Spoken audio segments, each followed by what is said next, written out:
Assalamualaikum warahmatullahi wabarakatuh. Terima kasih atas waktu yang sudah diberikan. Di sini saya Hanan Rizky Aulia, mahasiswa Profesi Nurstikes Surya Global angkatan ke-24. Di sini saya akan menjelaskan tentang discharge planning atau perencanaan pasien pulang. Berikut penjelasannya.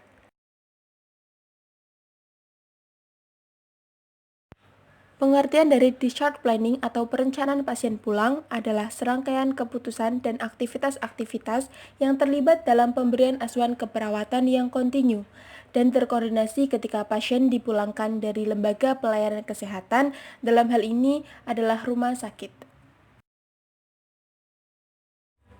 Tujuannya adalah 1. Untuk mempersiapkan pasien dan keluarga secara fisik dan psikologis untuk ditransfer ke rumah atau suatu lingkungan yang dapat disetujui. Selanjutnya, menyediakan informasi tertulis dan verbal kepada pasien dan pelayanan kesehatan untuk mempertemukan kebutuhan mereka dalam proses pemulangan. Yang ketiga, memfasilitasi proses perpindahan yang nyaman dengan memastikan semua fasilitas pelayanan kesehatan yang diperlukan telah dipersiapkan untuk menerima pasien. Yang terakhir, mempromosikan tahap kemandirian yang tinggi kepada pasien dan keluarga dengan menyediakan serta memandirikan aktivitas perawatan diri.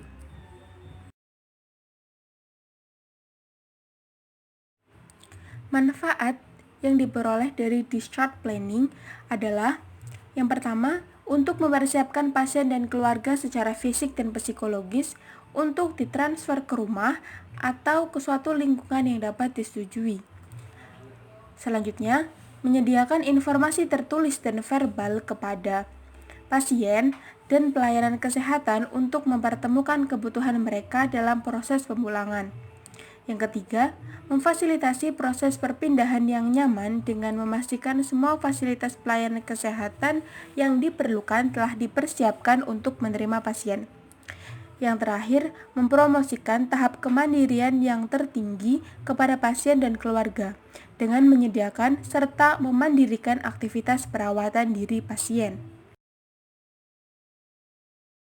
Prinsip-prinsip pada discharge planning antara lain: yang pertama, dibuat pada saat pasien masuk. Pengkajian pada saat pasien masuk akan mempermudah proses pengidentifikasian kebutuhan pasien.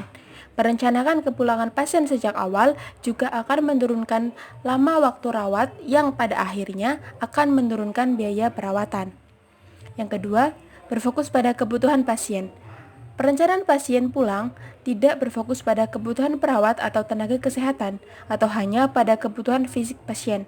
Lebih luas, perencanaan pulang berfokus pada kebutuhan pasien dan keluarga secara komprehensif. Selanjutnya, melibatkan berbagai pihak yang terkait. Pasien, keluarga, dan caregiver dilibatkan dalam membuat perencanaan. Hal ini memungkinkan optimalnya sumber-sumber pelayanan kesehatan yang sesuai untuk pasien setelah ia pulang. Yang terakhir, dokumentasi pelaksanaan discharge planning.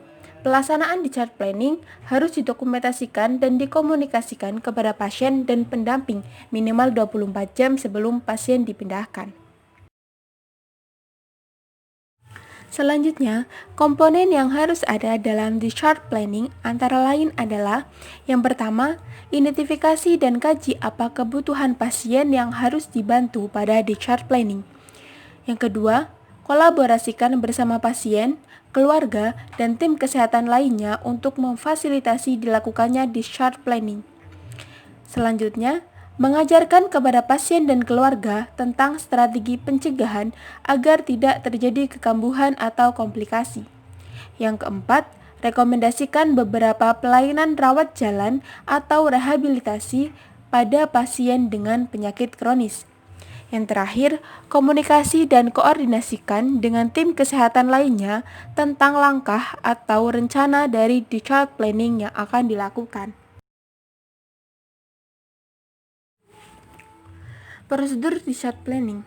Langkah-langkah menyusun discharge planning. Yang pertama adalah pengkajian. Pada saat pasien masuk, maka akan dilakukan pengkajian meliputi data tentang kesehatan, data pribadi pasien, pemberi perawatan, lingkungan pasien, keuangan, dan pelayanan yang mendukung. Setelah dilakukan pengkajian dan pengumpulan data, maka data-data tersebut akan dirumuskan menjadi diagnosa keperawatan. Diagnosa keperawatan dilakukan untuk mengetahui apa itu masalah dari pasien atau problem, etiologi atau penyebab, support system atau yang mendukung pasien sehingga dilakukan discharge planning. Setelah diagnosa keperawatan terbentuk, maka langkah selanjutnya adalah perencanaan. Perencanaan pemulangan pasien membutuhkan identifikasi kebutuhan pasien. Yang pertama adalah medikasi atau obat-obatan. Pasien mengetahui obat apa yang harus dilanjutkan setelah pulang. Yang kedua, environment atau lingkungan. Lingkungan tempat pasien pulang dari rumah sakit harus aman dan memiliki fasilitas pelayanan yang dibutuhkan untuk kelanjutan perawatannya. Yang ketiga, treatment atau perawatan. Perawat memastikan bahwa pengobatan dapat berlanjut setelah pasien pulang yang dilakukan oleh pasien dan keluarganya. Yang keempat, health teaching. Pasien yang akan pulang diberitahu bagaimana mempertahankan kesehatan termasuk tanda gejala yang mengidentifikasikan kebutuhan perawatan kesehatan tambahan. Yang kelima, outpatient referral. Pasien sebaiknya mengenal pelayanan dari rumah sakit atau komite lain yang dapat meningkatkan perawatan yang berkelanjutan. Yang terakhir adalah diet. Pasien sebaiknya diberitahu tentang pembatasan pada dietnya, dan pasien sebaiknya mampu memilih diet yang sesuai untuk dirinya. Langkah selanjutnya adalah implementasi. Implementasi dalam bentuk discharge planning adalah pelaksanaan pendidikan kesehatan yang telah direncanakan.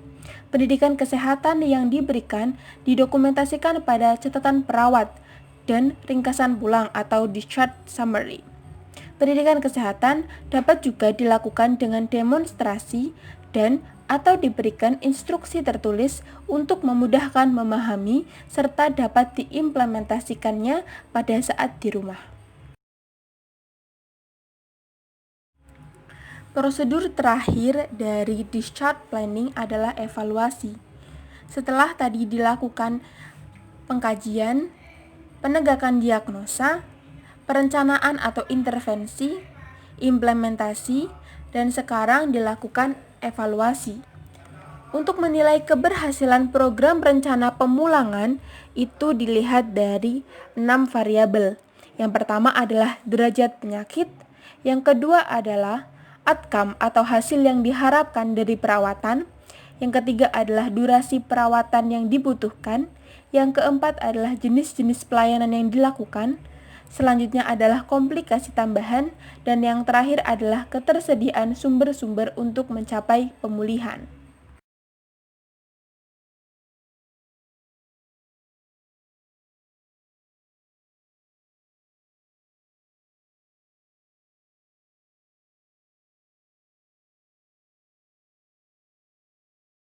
Di sini saya lampirkan form discharge planning atau checklist tentang rencana pulang.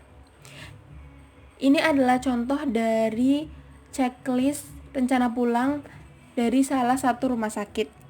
Di sini ada beberapa kolom atau beberapa poin yang dilampirkan, yaitu yang pertama aktivitas, yang kedua edukasi kesehatan, yang ketiga perawatan di rumah, yang keempat adalah diet, yang kelima adalah kebutuhan spiritual dan psikologis, yang keenam rincian pemulangan, dan yang terakhir adalah anjuran. Selesai sudah penjelasan materi discharge planning dari saya. Semoga bermanfaat untuk semuanya. Kurang dan lebihnya saya mohon maaf. Wallahul muwaffiq ila aqwamit thoriq. Wassalamualaikum warahmatullahi wabarakatuh. Sampai jumpa.